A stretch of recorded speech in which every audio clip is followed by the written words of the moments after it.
2010ஆம் ஆண்டு. அப்போது திமுக ஆளுங்கட்சி, அம்மா அவர்கள் எதிர்க்கட்சி. ஒரு பெரிய மிரட்டல் விடுத்து அம்மா அவர்களுக்கு எதிராக மதுரை மாவட்டத்தில் பல இடங்களில் போஸ்டர் ஒட்டியிருந்தார்கள்.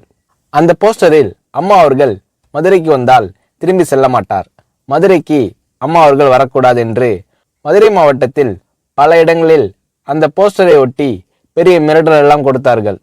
அதேபோல் ஜெயா டிவிக்கும் மிரட்டல் தொலைபேசிகள், மிரட்டல் கடிதங்கள் வந்து கொண்டிருந்தது. ஜெயா டிவியின் செய்தி பிரிவினர் இந்த மிரட்டல்களை பற்றியெல்லாம் தியாகத்தலைவி சின்னம்மா அவர்களிடம் சொல்லி அம்மா அவர்களின் கவனத்திற்கு கொண்டு சென்றார்கள்.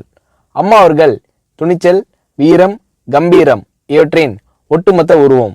அதனால் புரட்சி தலைவி அம்மா அவர்கள், நான் மதுரைக்கு போய் தீருவேன், பொதுக்கூட்டத்தில் பேசியே தீருவேன், எது நடந்தாலும் எதிர்கொள்கிறேன் என்று சொல்கிறார்கள்.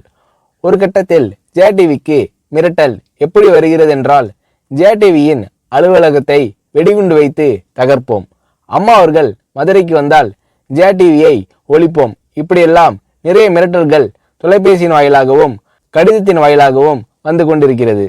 இந்த மிரட்டல்களை எல்லாம் கடந்து அம்மா அவர்கள் மதுரைக்கு சென்று பிரம்மாண்டமான பொதுக்கூட்டத்தில் லட்சக்கணக்கான மக்கள் மத்தியில் எழுச்சி உரையாற்றும் போது, ஒரு எதிர்க்கட்சியின் தலைவி என்ற முறையில் என்னை நீங்கள் மிரட்டுங்கள், ஒரு எதிர்க்கட்சியினை நான் நடத்துகிறேன் என்பதற்காக கழகத்தை மிரட்டுங்கள், ஜெயா டிவியை எதற்காக மிரட்டுகிறீர்கள், ஜெயா டிவியின் அலுவலகத்தை நீங்கள் தகர்ப்பீர்களா, ஜெயா டிவியை நீங்கள் ஒழித்து கட்டிவிடுவீர்களா, பார்க்கலாமா, ஜெயா டிவியை ஒழித்து கட்டிவிட்டால் என்னுடைய அரசியல் குரலை ஒழித்து விடலாம் என்று கனவு காணுகிறீர்களா? ஜெயா டிவி என் உயிருக்கும் மேலானது, நான் என்னுடைய உயிரை விட அதிகமாக நேசிப்பது, என்னுடைய அரசியல் கரமாக நான் போற்றி புகழ்வது, அதன் மேல் நீங்கள் கை வைப்பீர்களா, பார்க்கலாமா என்று எழுச்சி உரையாற்றினார் புரட்சி தலைவி அம்மா அவர்கள்.